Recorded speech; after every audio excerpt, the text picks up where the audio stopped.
Hello, today we are going to speak about cosmological argument, the existence of the universe, or the existence of everything that we see.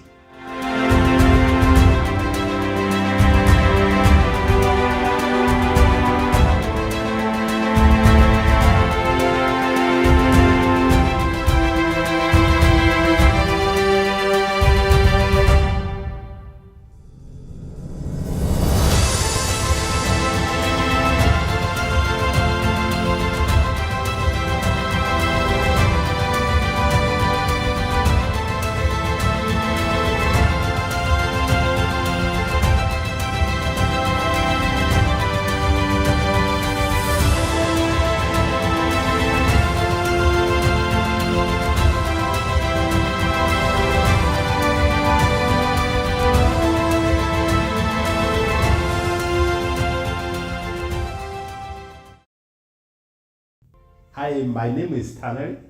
I'm agnostic, atheist, skeptic, and free thinker. Welcome to our YouTube channel. I want to introduce ourselves, then we can continue. We can start from that corner. Hi everyone, I'm Shiro Inaina. I'm an atheist and a humanist.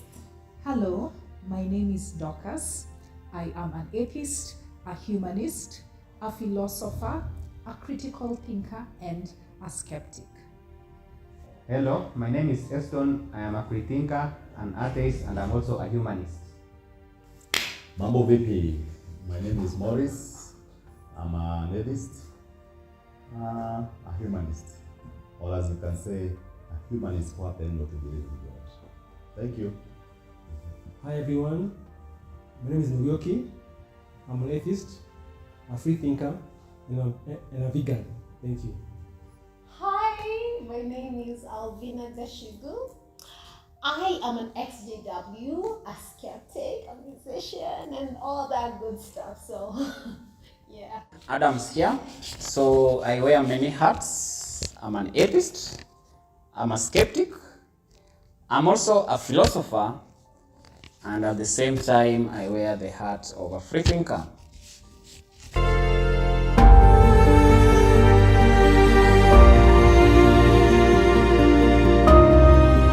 So, and we are going to talk about what the William say, who was a Christian. He came up with a philosophical term about cosmological argument, where the universe came from. His argument was like this. Whatever began to exist has a cause of the existence. The universe began to exist. Therefore, the universe has a cause. So, he developed a certain reason why the best explanation for the cause of the universe must be something like a Christian God. That was his conclusion. So, I want to hear the contribution from other. How can they take about this argument from William? So, the funny thing about this argument is that most Christians, not Christian, but most apologetic will take it as an argument for God. The funny thing is the whole argument does not even mention the word God. It's about existence. And it makes very weird assumptions that we cannot even quantify. Like everything that exists began to exist. How do you demonstrate that? You just, how do you demonstrate the beginning? So, and it's funny that every apologetic I've come across, they think this is a very good argument for the proof of their God. So, two problems with it. The fact that it's not an argument for, even if you were to consider that everything that begins to exist has a cause, how do you move from that it is this God? Not any other God, not the Indian God, it must be this one that has these qualities, the Yahweh. So that's another loop, another big step another big burden you have to prove to show that the cosmological argument is an argument for God. And number two, you have to show that this cause is a specific God, and you have to show that things actually have a beginning. And the other counter argument for this thing is everything that begins to exist has a cause. God exists. So also God has a beginning, has a cause. Who caused God? Otherwise, the argument fails that not everything that begins to exist has a cause, because God is there. And so now it reminds me of the last time we talked about this special pleading fallacy, where they say everything that begins to exist has a cause, except our God. No, because if everything began to exist has a cause, then that should apply to everything, including God. So I think I find it very baffling that the cosmological and ontological argument, that people want to use it as an argument for God. It's not an argument. It's not even a sound argument, because it makes weird assumption that you can demonstrate that everything began to exist, which is wild. Yeah. So maybe we can hear from someone else. That's a very interesting perspective that Maurice has brought up, and I'd like to take it from there. There's no way you can decipher which God the Kalam cosmological argument is talking about. But let's not even limit it to God. What if the cause, the thing that started the universe, was a process? What if it was an animal? What if it was a rock or some molecules and elements? There is nothing to rule out those possibilities. They have simply smuggled their own God into the mix. But as per the argument, the two suppositions and then the conclusion, there is no place there that introduces the concept of God. So that's one aspect. Then the other thing I wanted to bring out is on the issue of cause and effect, because they're saying that everything that has a cause, everything that begins to exist has a cause. The universe began to exist, therefore the universe has a cause. And I'd like to contest that concept of cause and effect when applied to the universe.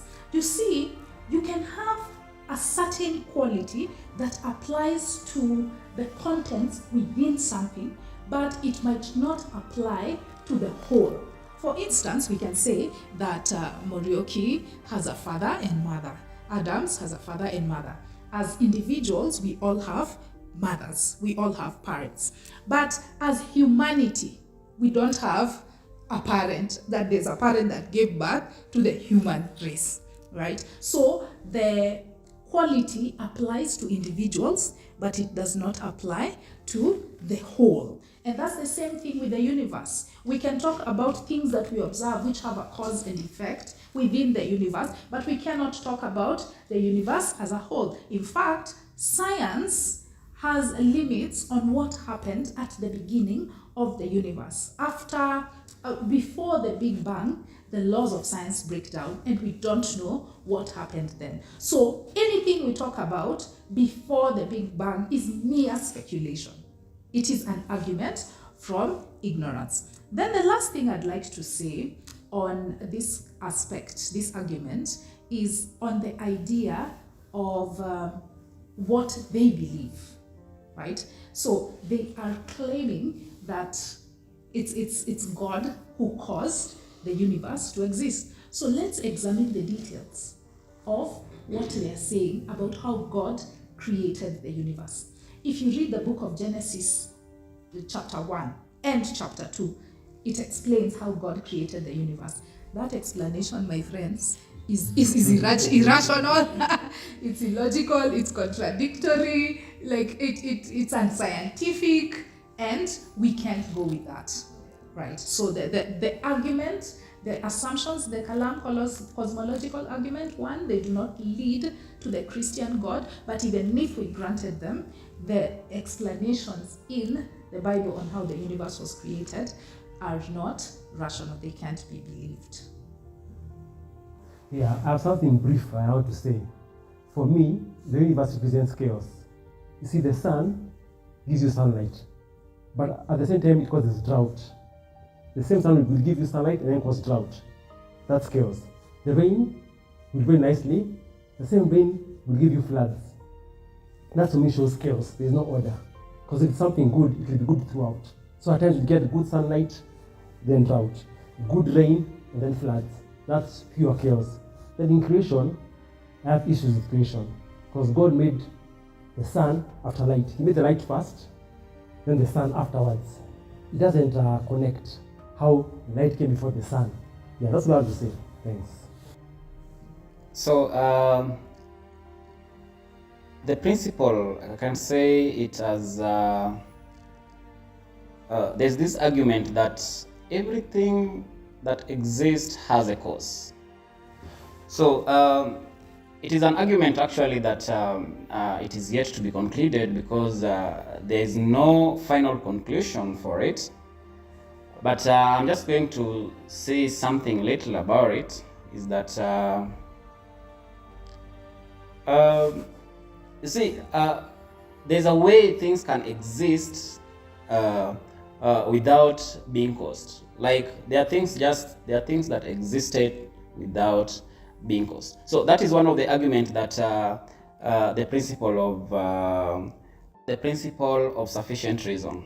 Okay, yeah, which is it is a foundational principle in areas of philosophy, epistemology, and even metaphysics. So it's argued that there are things that can exist without being caused, okay, or there are things that can exist uncaused, or they can just be there. So there's this argument that Christians put in that God had no cause, because they take God as the overall creature of the whole universe. But now the argument asks that if God existed, then there must be something that really caused that God to exist. And so what is that? So on this principle of sufficient reason, for me, I can't say that it is something that has been finalized, because theologians are working on it, philosophers are still arguing on it, and therefore it is something that is still under discussion. Yeah. I'm here to talk about those who argue God is the one who caused the universe to exist. According to the William, everything that exists have a cause. Who caused God? And if God is not caused, it means it's giving a special printing by saying that something can exist without being created. And if you use that special printing, we can also use special printing when it comes to universe by saying the universe was not caused to exist. It exists as a brute fact.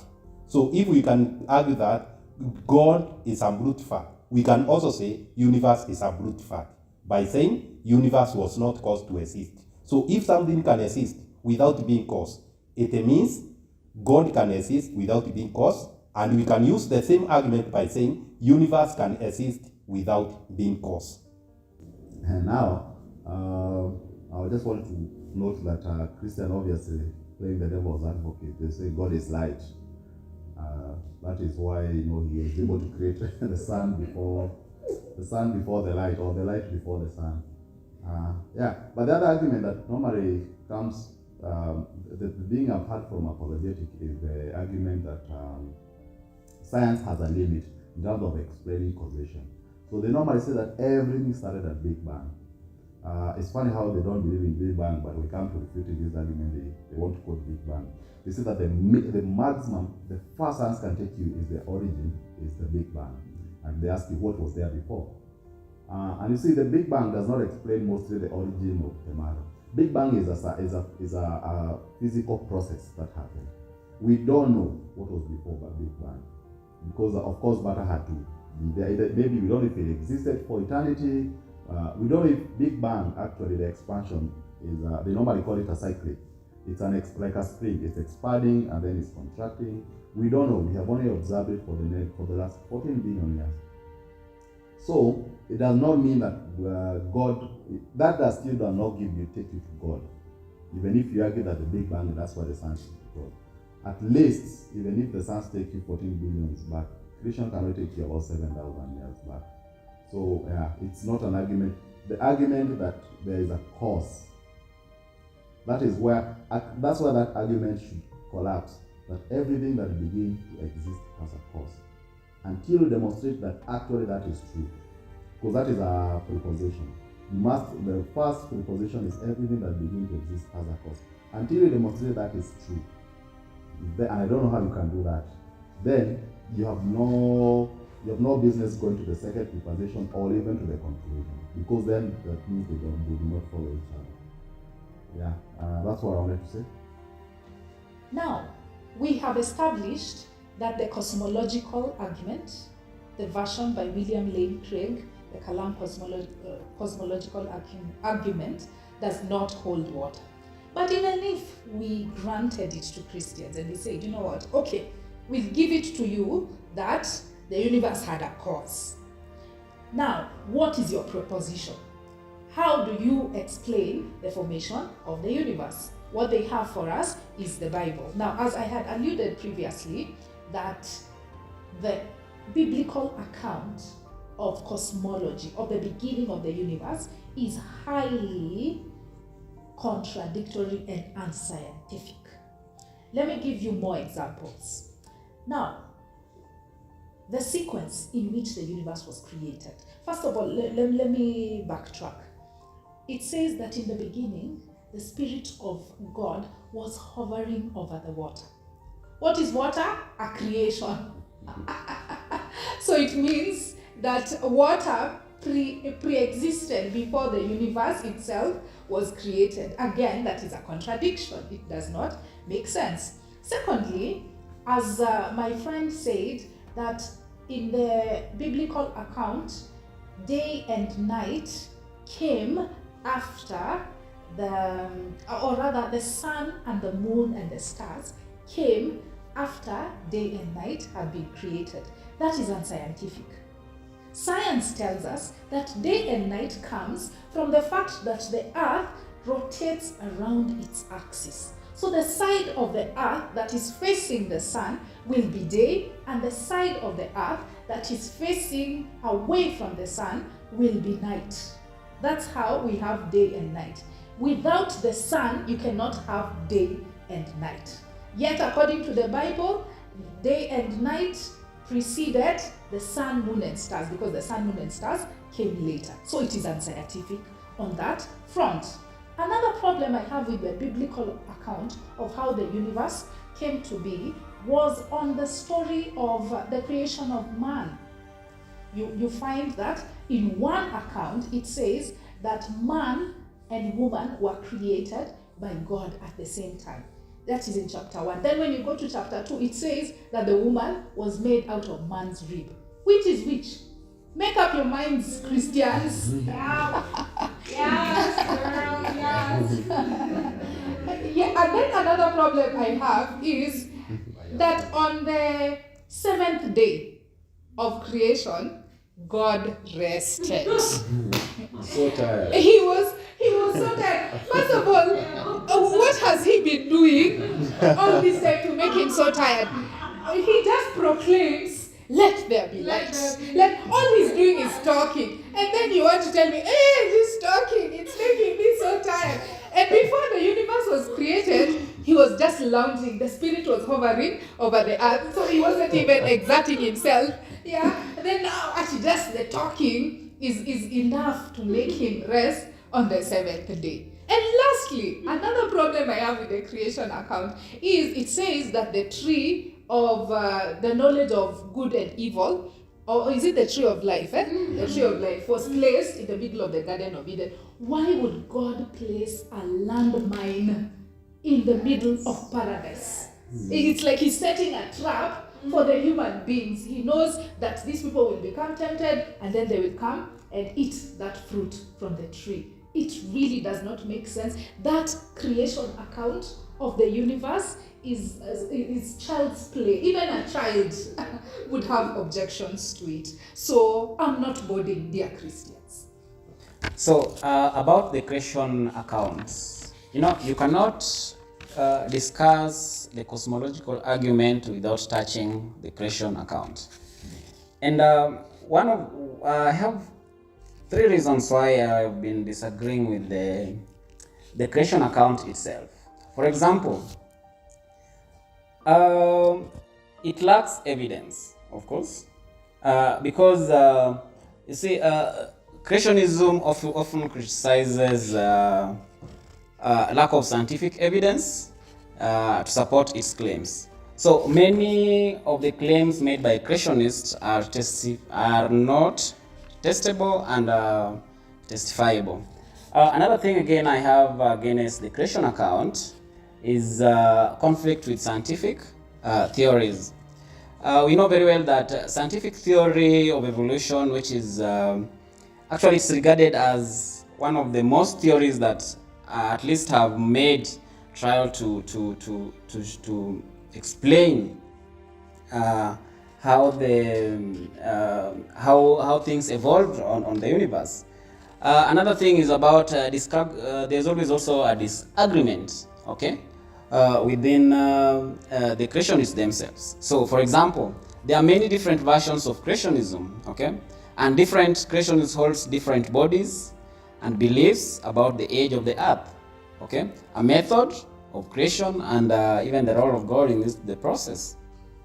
So these are some of the conflicting arguments that we find in the creation events.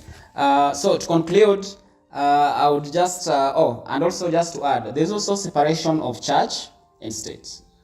Yeah, whereby some people argue that the teaching creationism in public schools or using it to influence public policy violate the principle of separation of church and the state.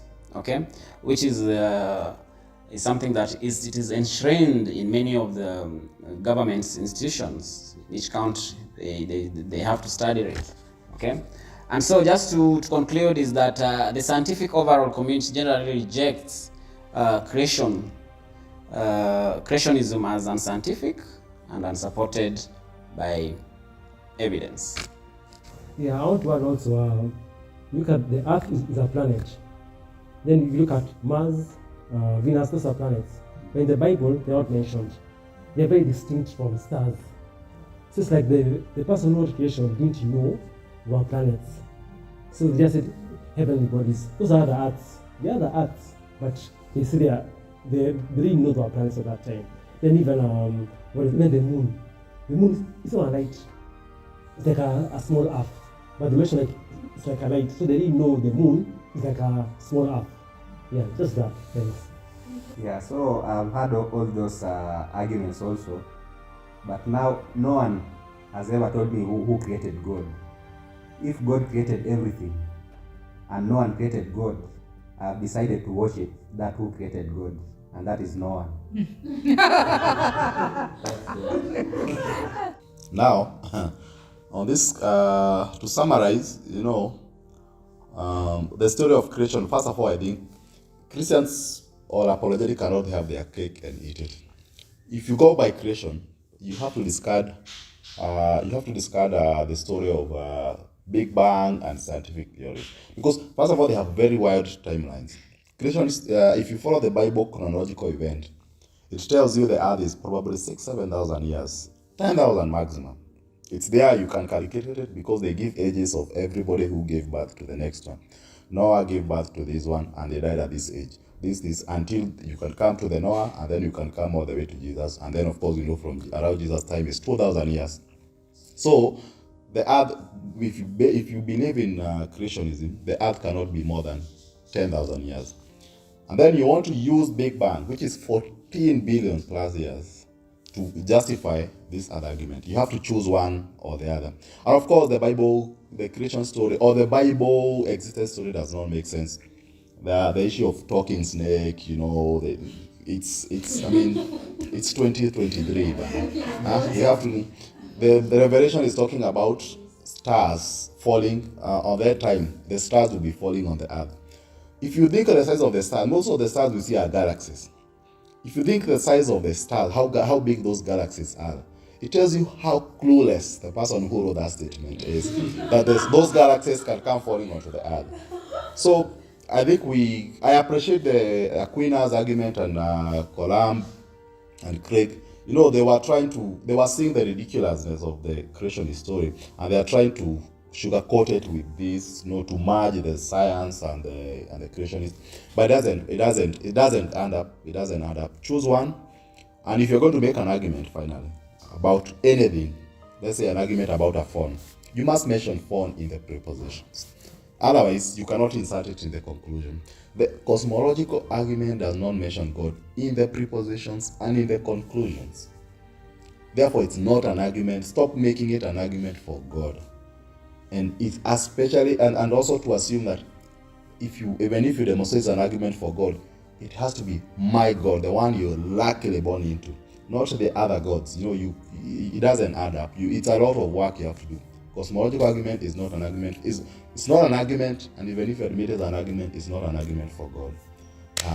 Let's just start to conclude for us. Okay. What we can see, there is a begging of question there, because they conclude God is the cause of the universe according to the cosmological. Although it does not mention God, but William Crane continued to say that his argument were point to God, and he specified by saying that God is the Christian God, which we have find there is many problem with the creation theory according to the Genesis, because there is many contradiction and many things that are not making sense from the Genesis. And also, as Morris have said, according to the Bible, the God created around less than 10,000 years ago. But today, the science can find some fossil that date more than 50,000 years ago. Like in South Africa, there is something that was found that existed more than 50,000 years ago. That means that the creation theory is already false. So, another argument is that when you cannot, for example, the argument of the begging question, that is the fallacy, because they argue that they assume the conclusion of the existence of universe is God, but they cannot provide any evidence to prove that God exists. They just assume there is a God and that is the final. That is the begging question, because they don't want to answer where do that God come from, or where is that God, because there is no proof whether there is God, but we have proof there is universe. So the begging of question is the one that all the religious people are doing, trying to beg the question by saying that is the end, even if we don't have the evidence about that. So for that, we can just conclude by saying the cosmological argument, all those philosophers who try to come with cosmological argument to try to convince people God exists, are all false. They cannot stand in any argument. Yeah. Cosmological argument destroyed.